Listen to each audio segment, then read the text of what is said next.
விடுதலை சிறுத்தைகள் கட்சியின் சார்பில்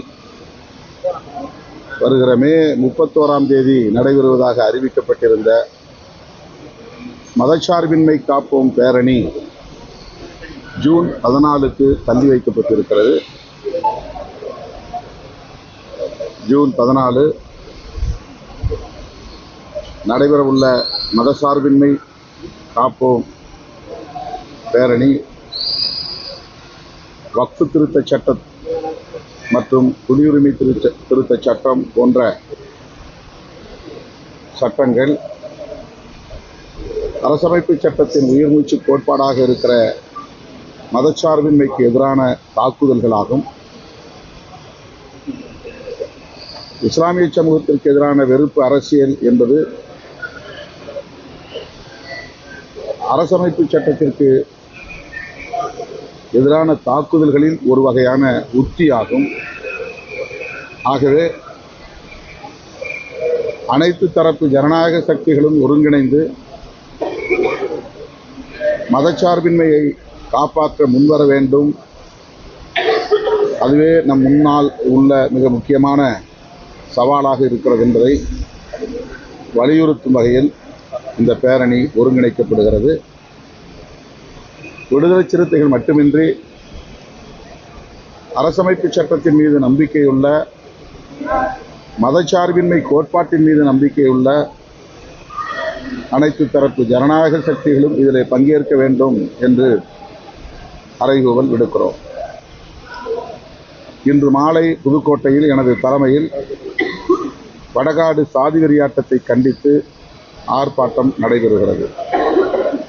அந்த கிராமத்தில் உள்ள மிகவும் சிறுபான்மை சமூகமாக உள்ள ஆதி திராவிடர்கள் காலம் காலமாக வழிபட்டு வருகிற கடைக்கலம் காத்த ஐயனார் திருக்கோயில் மூடப்பட்டு உள்ளது. அதனை ஒட்டியுள்ள காலி மைதானத்தில் அம்மக்கள் புழங்கக்கூடாது என்று தடை விதிக்கப்பட்டுள்ளது. அவர்கள் இது தொடர்பாக வழக்கு தொடுத்து நீதிமன்றத்தின் மூலம் தங்களுக்கு சாதகமான தீர்ப்பை பெற்றுள்ள நிலையிலும் கூட காவல்துறையினர் இருதரப்பாரும் அந்த பொது இடத்திற்கு போகக்கூடாது என்று, மைதானத்திற்கு போகக்கூடாது என்றும், கோவிலில் ஆதி திராவிடர்கள் வழிபடக்கூடாது என்றும் தடுத்து வைத்திருப்பது அதிர்ச்சி அளிக்கிறது. ஆகவே அம்மக்களுக்கான சட்டப்பூர்வமான உரிமைகளை மீட்க வேண்டும் என்ற கோரிக்கையை முன்னிறுத்தி இந்த ஆர்ப்பாட்டம் நடைபெறுகிறது. பல்கலைக்கழக மசோதாக்கள் உச்சநீதிமன்றத்தில் அங்கீகரிக்கப்பட்டது. உச்சநீதிமன்றம் அளித்த அந்த தீர்ப்பை விமர்சிக்கும் வகையில் குடியரசுத் தலைவரை கொண்டே 14 கேள்விகளை எழுப்பியிருக்கிறார்கள் இன்றைய பாஜக ஆட்சியாளர்கள். குடியரசுத் தலைவரை அரசமைப்பு சட்டத்திற்கு எதிராக செயல்பட வைக்கக்கூடிய அளவுக்கு பாசிச பாஜக அரசு இருக்கிறது என்பது மிகுந்த கவலை அளிக்கிறது. அரசமைப்பு சட்டத்தின் பாதுகாப்பு அரண் குடியரசுத் தலைவர் என்கிற பதவியாகும். அந்த பொறுப்பிலே உள்ள ஒருவரை பயன்படுத்தி அரசமைப்பு சட்டத்தை கேலிக்குள்ளாக்கும் முயற்சியிலே பாஜக அரசு ஈடுபட்டிருப்பது அதிர்ச்சி அளிக்கிறது. உச்சநீதிமன்றத்தின் தலைமை நீதிபதி B.R. கவாய் அவர்கள் மகாராஷ்டிரா சென்றிருக்கிறார். அவர் எந்த மாநிலத்திற்கு சென்றாலும் அந்த மாநிலத்தில் உயர் அதிகாரி, தலைமை போலீஸ் அதிகாரி, மாநில தலைமை செயலாளர் ஆகியோர் அவரை வரவேற்க வேண்டும் என்பது சட்டப்பூர்வமான நடைமுறையாகும், ஒரு புரோட்டோகால் ஆகும். ஆனால் மகாராஷ்டிரா மாநிலத்தை சார்ந்த காவல்துறை தலைமை இயக்குனரோ அல்லது தலைமை செயலாளரோ அவரை சட்டப்பூர்வ முறைப்படி அழைக்க செல்லவில்லை என்பது அதிர்ச்சி அளிக்கிறது. அவரே அதனை வேதனையோடு சுட்டிக்காட்டியிருக்கிறார். பாஜக அரசு தலித்துகளை எவ்வாறு நடத்துகிறது என்பதற்கு இது ஒரு சான்று.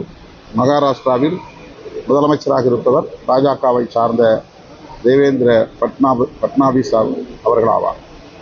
ஆகவே பாஜக அரசின், மகாராஷ்டிரா மாநில அரசின் இந்த போக்கை விடுதலை சிறுத்தைகள் கட்சி மிக வன்மையாக கண்டிக்கிறது. இல்லை, அனுமதித்தலைன்னா நாங்கள் கோர்ட்டு தானே போவோம். தள்ளி வைக்கிறதுக்கு இன்னும் நாங்கள் கொஞ்சம் ப்ரிப்பேர் பண்ண வேண்டியது, கூடுதலாக பிற ஜனநாயக சக்திகளை எல்லாம் ஒருங்கிணைக்க வேண்டியிருக்கிறது. மாவட்ட வாரியாக செயற்குழு கூட்டங்களை நடத்துவதற்கு போதிய கால அவகாசம் இல்லை என்ற தகவலை முன்னணி பொறுப்பாளர்கள் என்னிடத்தில் எடுத்துரைத்தார்கள். ஆகவே குறுகிய கால இடைவெளியில் இதை வெற்றிகரமாக செய்ய இயலாத சூழல் இருக்கிறது என்பதை முன்னணி பொறுப்பாளர்கள் சொன்னதன் அடிப்படையில் தள்ளி வைத்திருக்கிறோம். இப்போ பாஜக வீழ்த்த எதிர்கட்சிகள் எல்லாம் ஒன்று சேரணும்னு எல்லாம் செஞ்சு அதை எதிர்கட்சிகள் ஒன்று சேர்ந்துச்சு இந்தியா கூட்டணிங்கிற பேரில். இப்போ அதே ஃபார்முலாவில் தமிழ்நாட்டில் வந்து எதிர்கட்சிகள் சொல்கிறாங்க, திமுக வீழ்த்தணும்னா எதிர்கட்சிகள்லாம் ஒன்று சேரணும் அப்படின்ட்டு பல குரல்கள் அந்த மாதிரி வந்து எழும்ப ஆரம்பிச்சு. அனைவரும் வந்து ஒன்று சேர்ந்து தான் திமுக வந்து இருக்கிறது. அதை செய்ய சாத்தியக்கூறுகள் என்பது அது எதிர்கட்சிகளுடைய கடமை அல்லது எதிர்கட்சிகளுக்குரிய ஒரு செயல் திட்டம். தமிழ்நாட்டை பொறுத்தவரையில் இந்த நிமிடம் வரையில் திமுக தலைமையிலான கூட்டணி தான் ஒரு கூட்டணி என்கிற வடிவத்தோடு இருக்கிறது. எதிர்கட்சிகள் இன்னும் ஒரு கூட்டணி என்கிற வடிவத்தையே எட்டவில்லை. அதிமுகவும் பாஜகவும் நாங்கள் சேர்ந்து தேர்தலை சந்திப்போம் என்று அறிவித்திருக்கிறார்கள். ஆனால் அது தொடருமா என்று தெரியாது. அதே கூட்டணியில் இடம்பெற்றிருந்த பாமக இன்னும் அது பற்றி எந்த முடிவையும் எடுக்கவில்லை. அவர்கள் எந்த அணியில் இருக்கிறார்கள் என்பதை அதிகாரப்பூர்வமாக அறிவிக்கவில்லை. தேமுதிக என்ன செய்யும் என்று யாருக்கும் தெரியவில்லை. ஆகவே அவர்கள் இன்னும் ஒரு கூட்டணியாகவே வடிவம் பெறவில்லை என்பதுதான் யதார்த்தமான உண்மை. நடிகர் விஜய் அவர்களை அதிமுக கூட்டணியிலே இணைப்பது என்றெல்லாம் செய்திகள் பேசப்படுகின்றன, சமூக ஊடகங்களிலே வந்து கொண்டிருக்கின்றன. அவர் அப்படி ஒரு நிலைப்பாட்டை எடுப்பாரா? அதிமுக தலைமையை ஏற்றுக்கொண்டு அந்த கூட்டணியிலே அவரும் ஒரு பங்குதாரராக போவாரா? அல்லது என்னுடைய தலைமையிலே நீங்கள் எல்லாம் வாருங்கள் என்று சொல்லுவாரா? தெரியாது. ஆக எதிர்க்கட்சிகளிடையே ஒரு ஐக்கியம் உருவாவதற்கு போதிய முகாந்திரங்கள் இல்லை.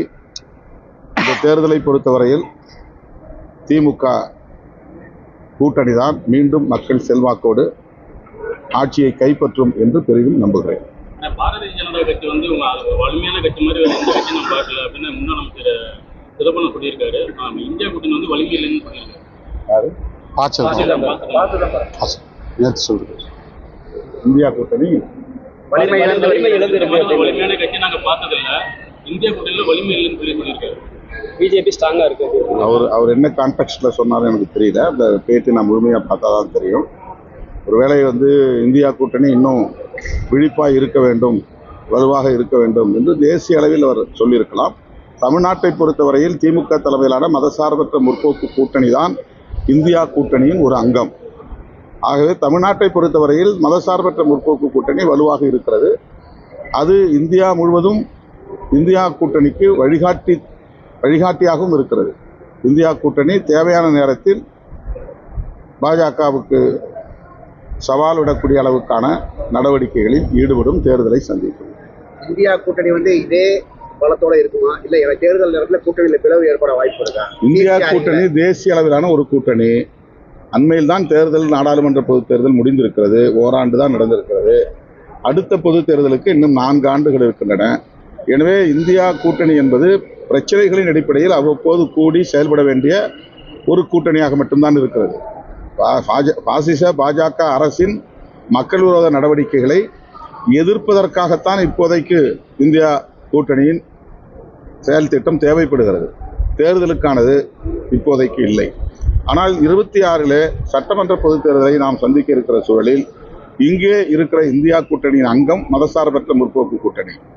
தமிழ்நாட்டை பொறுத்தவரையில் நாம் வலுவாக இருக்கிறோம். இல்ல